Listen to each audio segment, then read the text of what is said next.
U kabini Airbusa A380, okružen titanom i kvantnim računalima, brzina se mjeri jedinicom iz 16. stoljeća, čvorom. Zašto najnaprednija tehnologija na planetu ovisi o konceptu bradatih mornara i istrošenih užadi? To nije nostalgija, to je savršeno inženjersko rješenje. Danas otkrivamo kako su jednostavan komad drveta i čvorovano uže postali sveti jezik koji danas vodi pilote i kapetane preko oceana i kontinenata. Očaj praznog oceana, problem koji nije imao rješenje. Da bi se razumjela genijalnost čvora, prvo se mora uroniti u stvarnu dimenziju problema koji je riješio. Nalazimo se u 15. ili 16. stoljeću. Era otkrića je na svom vrhuncu. Brodovi se upuštaju izvan ruba poznatih karata, prema plavom i zastrašujućem praznom prostoru. Na kopnu mjerenje brzine je trivijalno. Vidiš stup, brojiš vrijeme koje ti je potrebno da stigneš do sljedećeg, napraviš dijeljenje. Ali na otvorenom moru nema stupova, nema orijentira, nema putova. Postoji samo ravnica tekuće vode koja se valovito širi dok se ne stopi s nebom u savršenom kružnom horizontu. To je najopasnija monotonija na svijetu. U tom okruženju brzina prestaje biti zanimljiv podatak i postaje temeljna tajna za preživljavanje. Bez znanja kojom se brzinom krećeš, navigacija je čin slijepe vjere. Crtaš liniju na karti od Lisabona prema zapadnim Indijama, ali ako ne znaš koliku udaljenost prelaziš svaki dan, ta linija je fikcija. Mogao bi proći pored svog odredišta stotinama kilometara, a da to ne znaš. Još gore, u magli ili noću, bez mogućnosti promatranja zvijezda, brzina je bila jedini podatak koji ti je, u kombinaciji s kompasom, omogućavao da učiniš nešto što se zove procjena po proračunu. Pogađanje svoje pozicije na temelju kursa i navodno prijeđene udaljenosti. Pogreška od 15% u brzini, akumulirana tjednima, značila je razliku između pronalaženja rajskog otoka i udara o sablasni greben ili jednostavno nestajanja zauvijek u golemom plavetnilu, postajući još jedna misterija oceana. More nije samo trebalo način mjerenja brzine, trebalo ga je sa smrtonosnom hitnošću. Brzinomjer, inženjerstvo apsolutne jednostavnosti. Rješenje nije došlo iz laboratorija, već iz čistog promatranja i očajničkog pragmatizma. Rođena je naprava zadivljujuće elegancije, brzinomjer s daskom. Nije imao zupčanike, ni baterije, ni krugove. Bio je to savršen analogni sustav, mjerni stroj napravljen od 3 elementa koje je svaki brod na svijetu mogao proizvesti. Prvi, srce sustava, daska. To nije bio običan komad drveta. Bio je to rezbareni komad, često u obliku kružnog sektora, poput kriške kolača, ili opterećenog trokuta. Njegov dizajn nije bio slučajan. Kada bi se bacio preko palube, njegov ravni oblik i težina činili su da djeluje kao hidrodinamička kočnica. Nije plutao niz struju s brodom. Sidrio se u vodi, pružajući žestoki otpor, ostajući gotovo statičan u svom relativnom položaju. Bilo je to poput zabijanja fiksne točke, trenutne, u pokretno more. Drugi, pupčana vrpca, uže s čvorovima, dugačko i otporno uže, vezano za dasku. Ali ovo uže nije bilo jednolično. Duž njegove duljine, u savršeno izračunatim intervalima, bili su napravljeni čvorovi. To nisu bili bilo kakvi čvorovi, niti su bili postavljeni nasumično. Bile su to fizičke oznake, znamenke u mjernom sustavu napravljenom od konoplje i smole. Treći, metronom oceana, pješčani sat. Pješčani sat specifičnog dizajna, u mornarskom žargonu poznat pod tim imenom. Nije mjerio minutu ni dvije. Standardno vrijeme pješčanog sata za ovaj ritual bilo je 28 sekundi. Čudno trajanje, naizgled proizvoljno, ali koje je, kao što ćemo vidjeti, bilo ključ cijele matematičke magije. Ova 3 elementa, odvojena, bili su samo daska, uže i sat. Zajedno su činili mehanički pretvarač. Uređaj sposoban pretvoriti neopipljivu fizičku veličinu brzinu broda od 500 tona u nešto što je čovjek mogao izbrojati prstima i viknuti svom kapetanu. Bilo je to čisto inženjerstvo, svedeno na svoj najosnovniji i najbriljantniji izraz. Ritual izračuna, gdje prsti postaju podaci. Mjerenje je bilo ritual koreografirane preciznosti, balet izveden na palubi koja se ljuljala. Iskusni mornar stajao bi na krmi s kolutom užeta u rukama. Drugi bi, pored njega, držao pješčani sat. Na zapovjed, prvi mornar bacio bi dasku preko palube. Komad drveta pao bi u more i, zahvaljujući svom dizajnu, zakočio bi se u vodi gotovo odmah. U istom trenutku drugi mornar povikao bi Mark i okrenuo pješčani sat. Pijesak bi počeo padati. U tom trenutku prvi mornar bi pustio da se uže slobodno odmotava s koluta. Brod bi u svom neumoljivom napredovanju počeo odlaziti od statične daske, povlačeći uže. Mornar bi pustio da uže klizi između njegovih prstiju, osjećajući grubu teksturu konoplje i ritmičko udaranje svakog čvora pri prolasku. Njegov posao bio je brojati, glasno i jasno, svaki od tih udaraca. 1, 2, 3. Njegov glas morao je nadjačati zvižduk vjetra i škripanje drveta.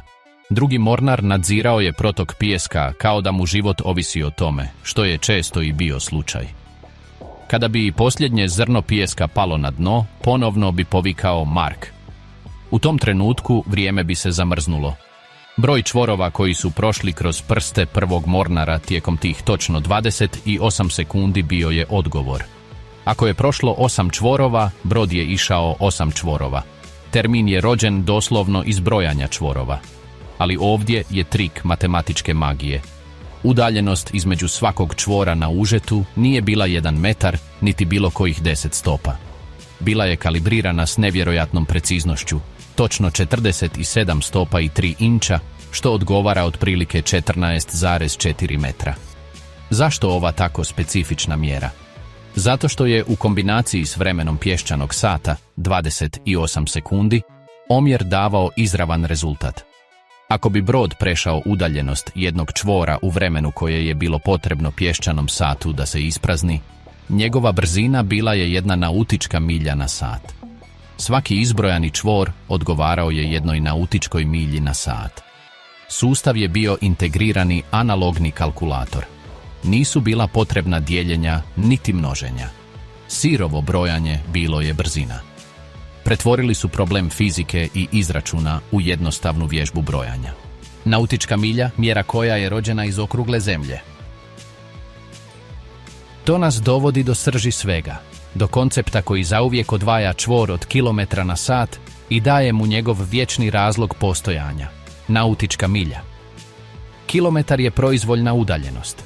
10-tisućiti dio udaljenosti od ekvatora do pola, koristan ali apstraktan na globusu. Nautička milja, naprotiv, nije proizvoljna. To je mjera koja se rađa izravno iz geometrije planeta na kojem živimo. Zemlja je sfera, ili gotovo. Kako bi je izmjerili, navigacijski stručnjaci i kartografi podijelili su je na stupnjeve širine i dužine. Svaki stupanj dijeli se na 60 minuta luka. I ovdje je temeljna definicija. 1 nautička milja je točno udaljenost koju obuhvaća 1 minuta luka geografske širine na zemljinoj površini. To je doslovno dio samog planeta. Otprilike, to je 1852 metra. Zato je brzinomjer bio tako briljantan. Kalibriranjem udaljenosti između čvorova i vremena pješčanog sata, mornari su stvorili sustav koji je mjerio brzinu izravno u prirodnim jedinicama navigacije na sferičnoj zemlji. Čvor nije samo 1,852 tisućinke kilometra na sat. To je 1 minuta luka geografske širine na sat. Za čovjeka koji crta rutu na nautičkoj karti, gdje su linije širine i dužine njegova mreža, ova jedinica je intuitivna, moćna i izravna. Čvor je bio izvorni jezik globusa. Ovaj sustav u žadi i pijeska funkcionirao je stoljećima, vodeći Kolumba, Magellana, Galeone, nepobjedive armade. Ali onda se svijet promijenio. Drveni trupovi ustupili su mjesto čeliku. Vjetar je popustio pred parom, a zatim pred dizelom. Stigli su precizni kronometri, žirokompasi, radar. Sa svakom revolucijom netko je mogao pomisliti: vrijeme je da se riješimo ovog srednjovjekovnog artefakta čvora. Ali nisu to učinili, nisu mogli. Jer produbljujući se u navigaciju, otkrili su da prividna primitivna jednostavnost čvora skriva geografsku preciznost tako duboku, tako inherentno povezanu sa samom navigacijom, da bi njezino napuštanje bilo tehničko samoubojstvo. Bio je tako dobar, tako savršeno prilagođen svojoj svrsi, da kada je nova revolucija, ona koja neće ploviti valovima, već oblacima, tražila jezik za ovladavanje nebom, nije oklijevala ni sekunde. Pogledala je prema moru i ukrala čvor zauvijek. Tehnološki skok koji nije mogao ubiti čvor. Dolazak industrijske revolucije na more činio se kao smrtna presuda za primitivni čvor. Željezni parobrodi sa svojim bučnim strojevima i brončanim propelerima nisu imali mjesta za rituale s užadima i pješčanim satovima. Navigacija je zahtijevala stalnu preciznost, nepovremena mjerenja. I tehnologija je odgovorila. Prvo su stigli mehanički brzinomjeri. Malo vitlo ili propeler, koje je voda vukla uz trup, rotiralo se. Njegovi okretaji, preneseni sustavom zupčanika, pokretali su kazaljke na brojčaniku na mostu, izravno pokazujući brzinu. Kasnije, u 20. stoljeću, pojavili su se Dopplerovi senzori i elektromagnetski brzinomjeri, koji su mjerili brzinu šaljući impulse zvuka ili magnetska polja u vodu i analizirajući njihov odjek. Danas, GPS sustavi izračunavaju brzinu iznad tla s preciznošću od centimetara u sekundi. Ali ovdje se javlja najfascinantniji paradoks ove priče. Sva ova tehnološka čuda, od jednostavnog vitla do superračunala na brodu, učinila su istu stvar. Automatizirala su i usavršila mjerenje, ali nisu promijenila jedinicu. Sirovi podatak koji su generirali, bilo iz Dopplerovog senzora ili GPS-a, pretvarao se, prevodio se i prikazivao nepromjenjivo u čvorovima. Sofisticirani LCD zaslon ultramodernog kontejnerskog broda ne prikazuje 37.04 km na sat. Prikazuje 20 čvorova. Zašto? Razlog je poražavajuće logičan. Kompatibilnost i globalna standardizacija. Tijekom 3 stoljeća u kojima je čvor vladao na apsolutan način, svo nautičko znanje svijeta izgrađeno je oko njega. Navigacijske karte, oceanski putovi, propisi o razdvajanju brodova, meteorološki izvještaji, priručnici za svjetionike, sve je bilo kalibrirano u nautičkim miljama i, stoga, u čvorovima. Promjena jedinice značila bi poništavanje stoljeća kartografije, ponovno pisanje svih priručnika i stvaranje kaosa pretvorbi u komunikaciji između brodova različitih nacija. Čvor više nije bio samo metoda mjerenja. Postao je univerzalni jezik mobilnosti na planetu. Bio je to standard toliko ukorijenjen da je, umjesto borbe protiv njega, svaka nova tehnologija dizajnirana da mu služi. Univerzalni jezik globusa, zašto GPS govori u čvorovima. Da bi se cijenilo zašto je ovaj standard nepobjediv, treba se staviti u kožu navigatora ili pilota koji crta rutu dugog dometa. Upotrijebimo najjasniji primjer.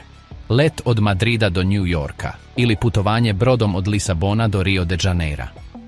Tvoj temeljni alat je karta, a u zračnoj i pomorskoj navigaciji karte su projekcije zemljine sfere, ispresijecane meridijanima dužine i paralelama širine. Stupanj širine, kao što znamo, dijeli se na 60 minuta luka. I svaka od tih minuta je točno 1 nautička milja. Zamisli sada da si navigator. Tvoja karta ti kaže da je udaljenost između 2 točke 300 minuta luka širine ili ekvivalent u dužini, korigiran za sferičnost. To je izravno 300 nautičkih milja. Ako tvoj avion ili tvoj brod ide brzinom od 500 čvorova, izračun vremena leta je jednostavno dijeljenje. 300 milja podijeljeno s 500 čvorova daje 0,6 sati ili 36 minuta. To je trenutna mentalna aritmetika, jer jedinice međusobno komuniciraju na prirodan način. Sada pokušaj isto s kilometrima na sat. Prvo, morao bi pretvoriti 300 nautičkih milja u kilometre, pomnožiti s 1,852. To je 555,6 kilometara. Zatim bi pretvorio svojih 500 čvorova u kilometara na sat, ponovno pomnožiti s 1,852. To je 926 kilometara na sat. Na kraju podijelio bi 550 i 5.6 s 926. Rezultat je isti, ali proces je labirint pretvorbi sklon pogreškama, posebno pod pritiskom leta ili usred oluje. Čvor eliminira tu buku, To je izvorni jezik zemaljskog koordinatnog sustava. Zato čak i GPS, koji izračunava položaje s atomskom preciznošću, prikazuje brzinu u čvorovima po zadanim postavkama za svoje profesionalne korisnike. Govori jezikom planeta. Savršena krađa kako je avijacija usvojila Mornara. Kada su braća Wright poletjela u Kitty Hawku, nisu samo izumili leteći stroj. Naslijedili su, nehotice, cijeli konceptualni okvir spreman za upotrebu. Prvi pionirski avijatičari, posebno oni koji su letjeli iznad mora ili na duge udaljenosti, susreli su se s istim očajničkim problemom kao i mornari iz 15. stoljeća. Navigacija nad oceanom, praznim od referenci, nebom. I pogledali su prema tamo gdje su postojala stoljeća akumuliranog znanja, prema mornarici. Mnogi od prvih pilota na duge staze bili su bivši mornari, ili su ih oni obučavali. Terminologija je skočila s palube u kabinu. Avion nije bio automobil, bio je letjelica. Nisi imao vozača, imao si kapetana ili pilota koji zapovijeda. Nisi slijedio put, crtao si rutu. I da bi to učinio, koristio si iste karte s istom mrežom širine i dužine. Avijacija je usvojila nautičku milju ne zbog tradicije, već zbog apsolutne operativne potrebe. Sigurnost na nebu ovisi o preciznom razdvajanju između aviona. Ta razdvajanja, bilo vertikalna, 1000 stopa, ili horizontalna, definiraju se u nautičkim miljama, jer je to jedinica koja se izravno odnosi na mjerilo karata zračne navigacije. Transoceanijski zračni putovi nisu ravne linije u praznini. To su nizovi putnih točaka definiranih geografskim koordinatama. Udaljenost između putnih točaka mjeri se u nautičkim miljama. Izračun goriva potrebnog za letenje te udaljenosti, kritičan iznad oceana gdje nema mjesta za slijetanje stotinama kilometara, temelji se na potrošnji po nautičkoj milji. Pokušaj da se sve to učini u kilometrima uveo bi neprihvatljiv rizik od pogreške i nepotrebnu složenost. Avijacija nije kopirala more iz nostalgije, ukrala je njegov cijeli operativni sustav jer je bio jedini koji je funkcionirao na planetarnoj razini. Nevidljivi ritual, čvor u vašem sjedalu do prozora. Sada prenesite ovaj koncept u svoje najsvakodnevnije iskustvo. Sljedeći put kada budete putovali avionom, ako imate sjedalo do prozora, pogledajte zaslon s informacijama koji se često projicira u zabavi tijekom leta. Tamo, između visine i vanjske temperature, vidjet ćete podatak brzina. I najvjerojatnije će biti izražen s K praćenim brojem, na primjer K480. To K ne znači kilometre. To je međunarodna kratica za čvorove, iz engleskog knots. Tih 480 čvorova su stvarna brzina aviona u odnosu na zrak, njegova krstareća brzina. To je podatak koji pilot neprestano nadzire. Čak i na kopnu nasljeđe opstaje. Jedrilica visokih performansi plovi brzinom od oko 12 čvorova. Prekookeanski brod kao oni iz prošlosti, oko 23. Nuklearna podmornica kreće se tiho na tolikoj dubini pri tolikom broju čvorova. Termin, rođen iz ručnog brojanja, danas je okosnica sigurnosti i učinkovitosti u globalnom transportu. To je nevidljivi ritual koji se izvodi 1000 puta dnevno u kabinama i zapovjednim mostovima širom svijeta, a vi ste, sa svog sjedala, svjedok njegove konačne brojke. Tako da sljedeći put kada čujete da brod putuje brzinom od 18 čvorova ili da avion leti brzinom od 500 čvorova, nadam se da više nećete čuti zastarjelu riječ. Čućete jeku savršenog rješenja.